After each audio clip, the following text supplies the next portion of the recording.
then everybody be served. Honestly, the Rolling Stones have been saying goodbye for so long that some newer bands have formed, found success and called it a day in the meantime. At some point, every legendary act has to ask when enough is enough.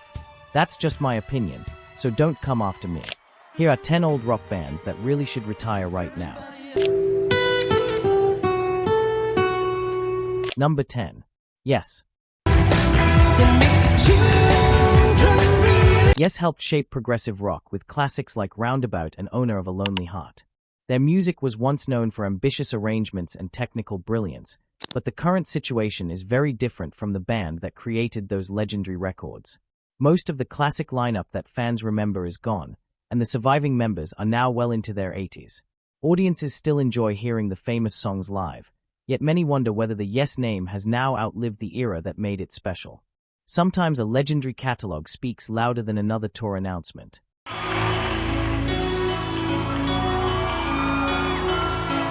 Number 9.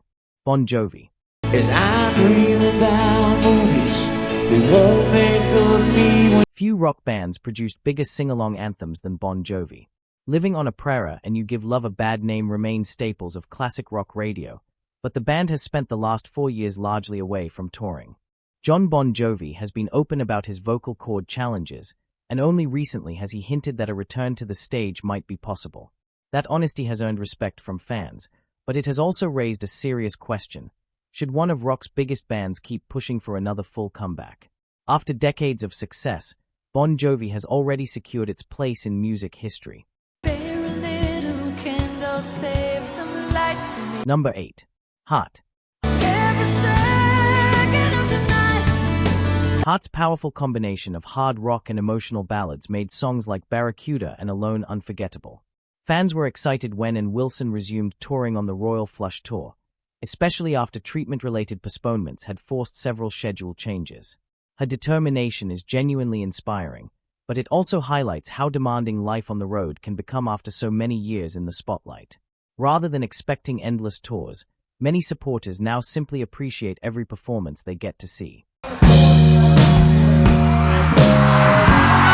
Number 7. Foreigner. I gotta take a little time. Foreigner continues performing on the Double Trouble Vision tour alongside SKYNYRD through the summer of 2026. The problem is that the band has now spent decades operating without the classic lineup that recorded I Want to Know What Love Is, Cold as Ice and Jukebox Hero. The musicians on stage are talented professionals, but many longtime fans feel they are watching a continuation of the brand rather than the original Foreigner that dominated rock radio in the late 70s and 80s. Number 6. Journey.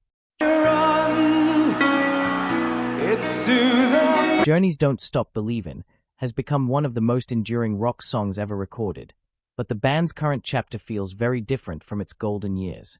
Jonathan Cain's exit arrived just before Journey announced its final Frontier farewell dates, leaving Neil Schon as the sole original member still standing. That timing made many fans feel that the band itself recognizes the end may finally be approaching. If you are still here, it means you love such videos, so subscribe and turn notification for more videos like this. Number 5. The Eagles. It's another tequila sunrise. The Eagles once seemed unstoppable, traveling the world with one of the greatest catalogs in rock history. Today, however, Don Henley, Joe Walsh and Timothy B. Schmidt are all around 78 years old, and the band is now largely centered around its stationary Sphere residency in Las Vegas. That move away from exhausting world tours says a lot. After classics like Hotel California, Take It Easy and Desperado, many fans believe the Eagles have already earned the right to enjoy a less demanding final chapter.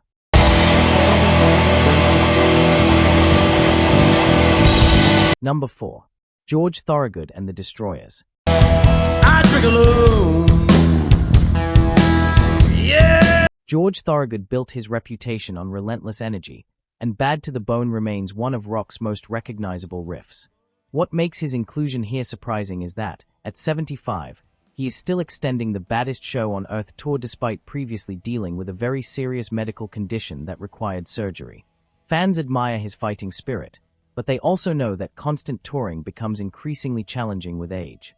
The concern is no longer whether he can still perform, it's whether he should have to keep proving it.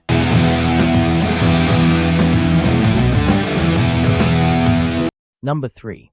Kansas. Once I rose above the noise and confusion. Kansas may have one of the strangest situations on this entire list. The band that created Carry On Wayward Son and Dust in the Wind now performs with 0 original members regularly on stage. Founding drummer Phil Ahart stepped away following a major heart attack, longtime guitarist Rich Williams has been replaced, and songwriter Kerry Livgren appears only occasionally as a guest. At this point, many fans feel Kansas has crossed the line from legendary band to something much closer to a tribute to its own history. If everybody had a notion, Number 2. The Beach Boys. we'll all be planning out a route. We're gonna take The Beach Boys gave the world Good Vibrations, Wouldn't It Be Nice, and the groundbreaking Pet Sounds album. In 2026, Mike Love and Bruce Johnston are essentially the final long-standing figures carrying the famous name during the band's 60th anniversary Pet Sounds UK run. The concerts still celebrate extraordinary music, but they also serve as a reminder of how much time has passed since the harmonies that changed popular music forever were first recorded. By the way, I make videos like this every day, so don't forget to like, subscribe, and comment. Number 1. The Rolling Stones.